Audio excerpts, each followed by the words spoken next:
Well, I've had 4 days to recover from Penn State's loss to Ohio State. I'm still not 100%, but by Christmas I should be good. I was able to gather my thoughts and talk college football with Dave Seaman, though. All right, it's after halftime, part 2 of Dave Day this week with Standard Speaker Sports editor Dave Seaman. Dave, let's jump right into a college football playoff. First rankings of the year released. Our Nittany Lions go down over the weekend. Notre Dame wins over the weekend against NC State. NC State is number 20 in the first college football playoff ranking. So Notre Dame, let's start with them, Dave. They're at number 3, a spot I think they definitely earn. They have some big ones coming up against number 10 Miami, against number 21 Stanford on the road. But for right now, the Irish looking impressive.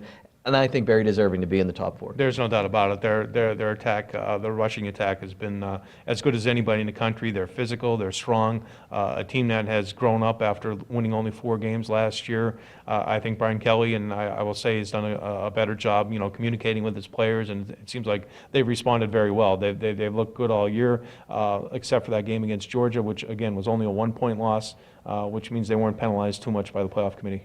And Dave, interesting, I totally agree with these college football rankings. I mean, they have Georgia at number 1. Some people surprised over Alabama, but they have that win over Notre Dame. And I think Penn State got some respect, even after a 1-point loss at the Horseshoe. They're at number 7, Ohio State at 6, Oklahoma at 5, Oklahoma beating Ohio State at the Horseshoe at Ohio Stadium earlier this year. So I think very fair. And Penn State still has a path to the playoff, but they're going to need some help. Yeah, they're going to need some help. I think they have to, hope for the teams in the Big 12 conference, the Oklahoma State's, TCU, to knock each other off and maybe split some decisions. You have Oklahoma State this week.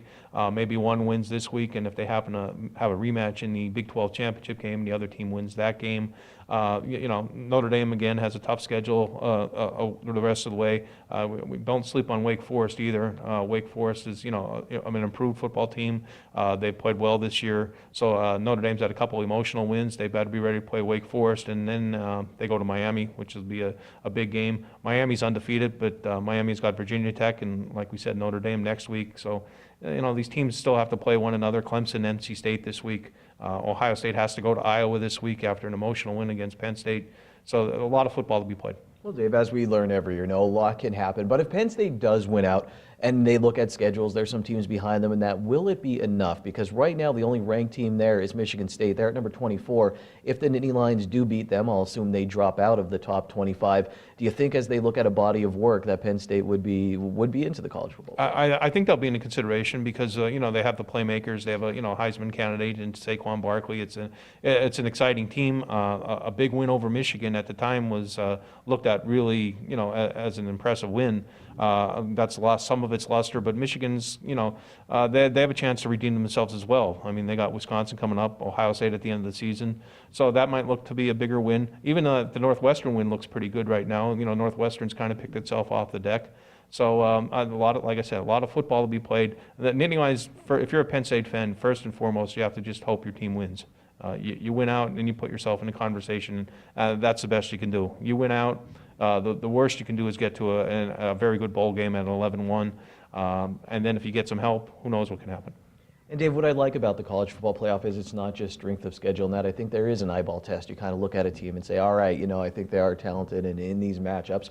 Locally, they do it this way. We have district playoffs in high school football, and Hazleton area will go up against Williamsport once again, Dave. Close game they lost in the regular season. I believe they lost the Millionaires last year in the playoffs. You could really see the progression of the Cougar program in these games against Williamsport, and maybe they'll get the victory on Friday night. Yeah, having to go on the road, they've been on the road. They played at Williamsport. Now this will be the 3rd time since the start of last season. The Cougars have the playmakers. I mean, there's no doubt they've been able to move the football against some good teams this year. Maybe shore up some things on defense. They pitched a shutout against Crestwood this week, but Williamsport's a little bit different than Crestwood, so they're going to be a little bit more of a challenge. A lot of these Williamsport players have been there before. They were part of the playoff team last year that won the sub-regional championship. So it's going to make for an exciting game. I think there's going to be a lot of points scored, and it might come down to which team makes the key defensive stop. Well, the Standard Speaker will have a full recap of that game and more on Saturday. Keep it locked here on SSPTV News. We'll keep you up to date as well. Dave, thanks for your time.